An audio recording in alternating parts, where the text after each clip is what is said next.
जोशीमठ दहशत में है। जोशीमठ के रहने वाले लोग दहशत में हैं। धीरे धीरे एक पूरा शहर धंस रहा है।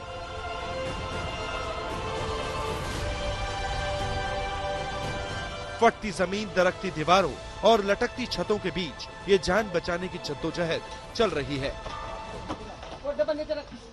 मकान जो आप इस वक्त जर्जर देख रहे हैं, जिसको जहां हाथ लगाए वहीं पे मकान का टुकड़ा गिरना शुरू हो जाता है। ऐसा लगेगा कि यहाँ कोई भयानक भूकंप आया था। लेकिन ये जोशीमठ की तस्वीर है। देखिए किस तरह की दरारें आई हैं। ये छड़ी से अगर हम इसको नापें और समझें तो ये दरार आर पार तक जा सकती है। और दूसरी तरफ जो रोशनी आ रही है, इतनी लंबी छड़ी पूरी की पूरी इस दरार के अंदर जा रही है।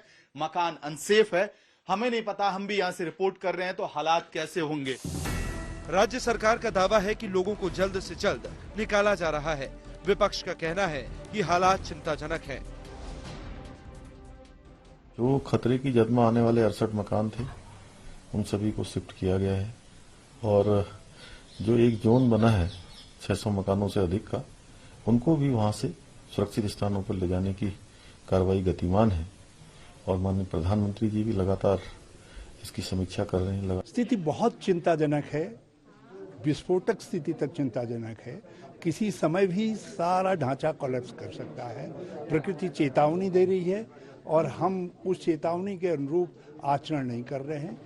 एक ही तरीका है कि जोशीमठ को दूसरी जगह बसाया जाए, नया जोशीमठ बनाया जाए और पुराने जोशीमठ का ट्रीटमेंट किया जाए। विपक्ष सुझाव दे रहा है कि पूरे जोशीमठ को हटाकर अब दूसरी जगह बसाया जाए। हरीश रावत के सुझावों के मुताबिक लोगों को जल्द से जल्द निकाला जाए। उसके अलावा एनटीपीसी की ओर से बनाई जा रही सुरंग का निर्माण बंद किया जाए। 4 धाम यात्रा को लेकर जो निर्माण हो रहे हैं उन्हें भी बंद किया जाए। जोशीमठ आपदा को राष्ट्रीय आपदा घोषित किया जाए और प्रभावित परिवारों को बद्रीनाथ केदारनाथ की तरह मुआवजा भी दिया जाए। ऐसी ही मांगों को लेकर सुप्रीम कोर्ट में भी एक अर्जी दी गई है, जिस पर 10 जनवरी को सुनवाई हो सकती है। जब ये प्रोजेक्ट शुरू हुआ था, तपोवन विष्णु घाट हाइड्रो इलेक्ट्रिक पावर प्रोजेक्ट, तब एनटीपीसी ने आश्वासन दिया था एग्रीमेंट में कि हम सभी जोशीमठ के निवासियों का इंश्योरेंस रखेंगे और कोई ऐसी आपदा आने पर हम उनको प्रोटेक्ट करेंगे। लेकिन वो अभी तक नहीं हुआ। वो भी डिमांड हमने इस रिट पिटीशन में की है। जोशीमठ की धंसती जमीन को देखकर पूरा देश चिंतित है। साधु संत तो 9 दिनों का विशेष यज्ञ तक करने वाले हैं। लेकिन इस बीच नमामि गंगे प्रोजेक्ट की केंद्रीय मंत्री रह चुकी उमा भारती ने एक बड़ा बयान दिया है। इस देश को 3 माफिया हैं जो दैत्य की तरह निगले जा रहे हैं। एक खनन माफिया, एक शराब माफिया और एक ये पावर जनरेशन का माफिया सामने आ गया है जो लो हैंगिंग फ्रूट पकड़ता है। उमा भारती ने दावा किया है कि 2017 में ही सुप्रीम कोर्ट को दिए गए उनके मंत्रालय के हलफनामे में इस प्रोजेक्ट पर आपत्ति जताई थी। तब पीएमओ ने भी उत्तराखंड के अधिकारियों की बैठक में फटकार लगाई थी। आज हालात ये है कि जिस चमोली जिले के जोशीमठ के धंसने का खतरा बढ़ा है, उस उत्तराखंड के चमोली जिले की 7 नदियों पर बांध बनाकर परियोजनाएं चालू की गई हैं। राज्य के कुल 13 में से 11 जिलों से होकर बहने वाली 12 प्रमुख नदियों पर छोटे बड़े 32 से ज्यादा बांध और विद्युत परियोजनाएं बनाई गई हैं, जिनसे करीब 5300 मेगावाट की बिजली पैदा की जा रही है। उत्तराखंड एक ऐसा फल है जहां पर कि फटाफट पर्यावरण विदों की मंजूरी मैनेज करो, हाइडल पावर प्रोजेक्ट लगाओ, करोड़ों का मुनाफा हो जाएगा। मैं कह रही हूँ कि उत्तराखंड के विकास के लिए दूसरे रास्ते निकालो जो बेहतर हैं, ज्यादा रोजगार देने वाले हैं।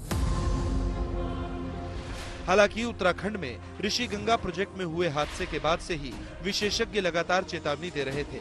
जोशीमठ के मौजूदा संकट को लेकर केंद्रीय विशेषज्ञों की टीम ने बताया कि जोशीमठ में 350 मीटर चौड़ाई की एक पट्टी में जमीन धंस रही है।